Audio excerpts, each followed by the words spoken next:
Picture this. You're staring at your bank account wondering where all your money went this month. And the answer isn't your rent, it isn't your grocery bill, and it definitely isn't that overpriced latte everyone loves to complain about. The real culprit is so small, so seemingly insignificant, that you probably authorized 3 of them just this week without even thinking twice. I'm Jade, and I spend way too much time analyzing why people feel broke despite having decent income. And the answer is hiding in those just $10 a month charges that nobody thinks twice about. If you're tired of feeling like your paycheck disappears before you even get a chance to enjoy it, make sure to subscribe and hit that like button, because what I'm about to reveal will completely change how you see every single monthly charge on your credit card statement. Here's something that should make you uncomfortable. The average person has absolutely no idea how much they're actually spending on subscriptions every month. And I'm not talking about being off by $20 or $30. Studies show that people underestimate their subscription spending by 2 to 3 times the actual amount. You think you're spending $80 a month? You're actually bleeding $240. That's not a rounding error, that's financial blindness. The invisible epidemic. We're living through what I call the death by 1,000 cuts economy, and most people don't even realize they're bleeding. You probably think your biggest financial problem is your housing cost, maybe your student loans, or the fact that everything costs more than it did 5 years ago thanks to inflation. And sure, those things matter. But there's something else happening that nobody's talking about, something that's quietly destroying your ability to build wealth while feeling so small and harmless that you don't even notice it's happening. Here's a statistic that should wake you up. 78% of Americans are living paycheck to paycheck right now. That's more than 3 out of every 4 people. And here's what makes that even more disturbing. This isn't just people making minimum wage or struggling in low-income jobs. This includes people with 6-figure salaries, people with college degrees, people who, by every traditional measure, should be doing just fine financially.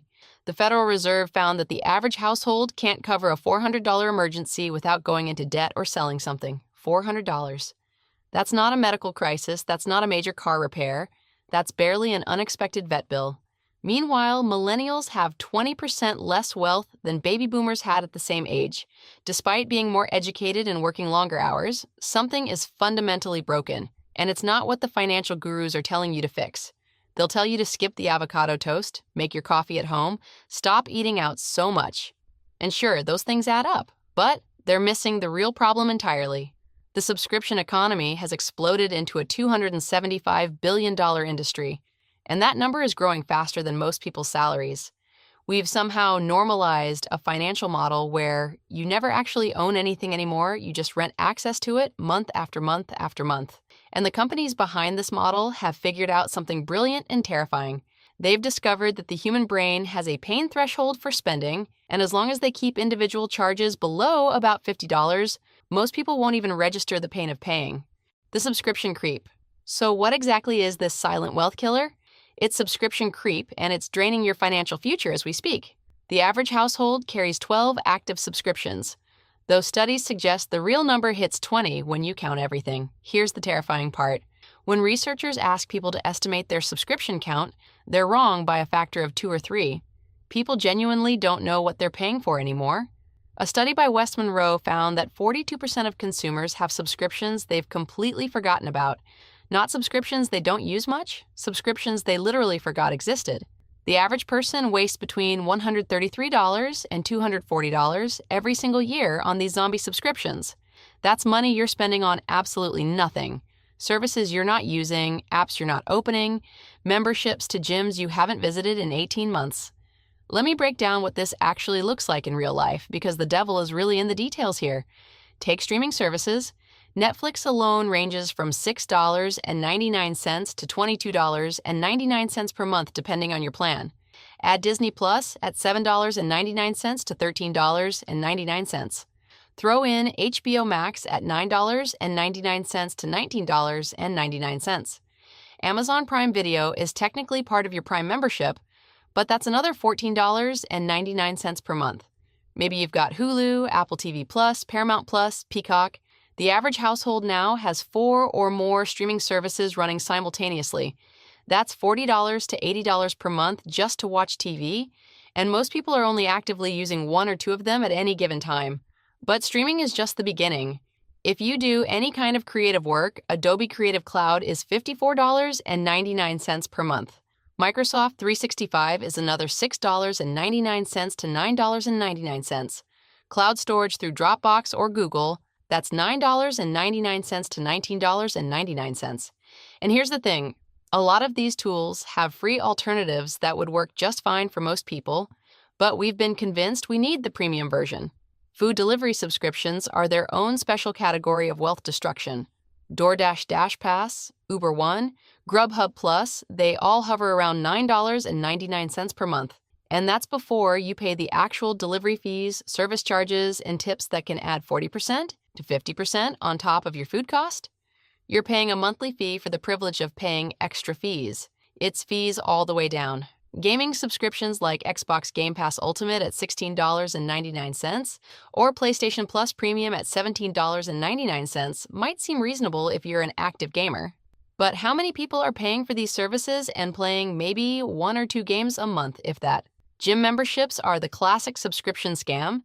The industry average is $37 to $58 per month, and gym owners openly budget for the fact that most members will stop coming regularly after the first few months but won't cancel. They're literally building their business model around your failure to follow through. Music subscriptions, another $10.99 per month for Spotify or Apple Music. YouTube Premium at $13.99. Audible at $14.95. Meditation apps, language learning apps, meal planning apps, photo editing apps. Every single one of them wants $9.99 per month. And before you know it, you've got 15 different apps all pulling small amounts that add up to a massive total. Here's a realistic scenario. Let's say you're being relatively conservative. Netflix, Spotify, Amazon Prime, your gym membership, one productivity software subscription, and maybe a couple of smaller apps. You could easily be at $150 to $200 per month without even trying. And that's the conservative estimate. Heavy users who aren't paying attention can hit $300 to $500 monthly without breaking a sweat. The real psychological trap here is what I call the just $10 a month illusion. Each individual subscription seems trivial. It's less than lunch, it's less than a movie ticket, it's less than you spend on coffee in a week. But 12 subscriptions at $15 each, which is actually pretty typical, equals $180 per month. That's $2,160 per year. And that's where the math starts to get really painful. The opportunity cost analysis. Now let's talk about what you're really paying, because that $2,000 or $3,000 per year in subscriptions is just the surface level cost. The true cost is what economists call opportunity cost, and it's absolutely staggering when you actually run the numbers. Take that $200 per month in subscription charges. Instead of letting it drain out of your account every 30 days, imagine you invested it. The S&P 500 has historically returned about 7% annually. When you average it out over long periods, it's not a guarantee, but it's a reasonable baseline for these calculations. If you invested $200 per month at 7% returns for 30 years, you would end up with approximately $244,000. Do it for 40 years, and you're looking at around $524,000. Let that sink in for a moment. The streaming services, the apps, the memberships you barely use, they're not just costing you $200 this month, they're potentially costing you $250,000 in retirement wealth. That's not hyperbole, that's just compound interest doing what compound interest does. Here's another way to think about it. $244,000 is a down payment on a house in many markets. It's 4 years of college tuition for your kid. It's the difference between retiring at 65 and retiring at 58. It's options, freedom, security. And you're trading all of that for the ability to binge watch shows you'll forget about in a month and listen to music on an app that has a perfectly functional free version.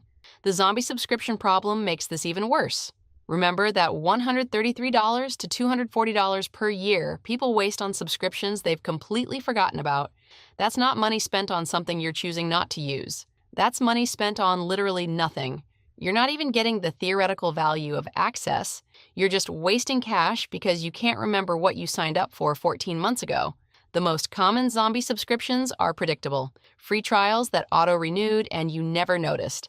That gym membership you used for exactly 1 month before life got busy. The app you downloaded for one specific project and then forgot existed. The premium tier of something you upgraded for a feature you needed once. Each one seems too small to worry about, but 3 zombie subscriptions at $15 each is $45 monthly, $540 yearly, and over a 30-year period with investment returns, that forgotten $45 represents about $65,000 in lost wealth. The psychology. Why we can't stop.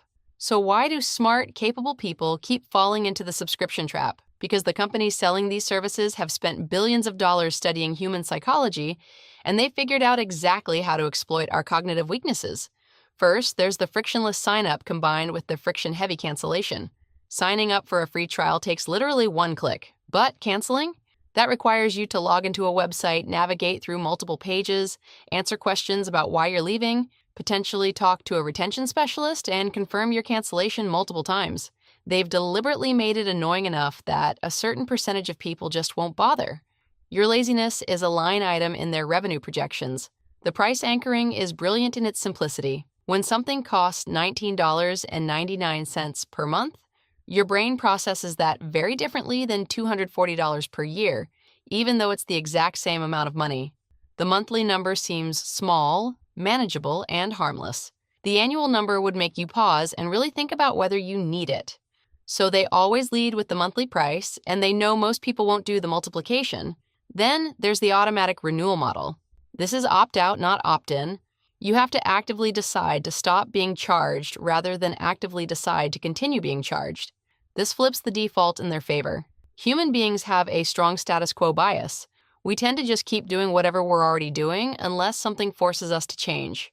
Subscription companies have weaponized this tendency. The sunk cost fallacy plays a huge role too. You've already paid for 3 months of that language learning app.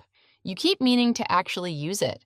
Canceling now would mean admitting those 3 months were wasted, so you keep paying, thinking maybe next month you might need it. The convenience trap is particularly insidious because it sounds so reasonable. Yes, technically you could cook that meal yourself for half the price.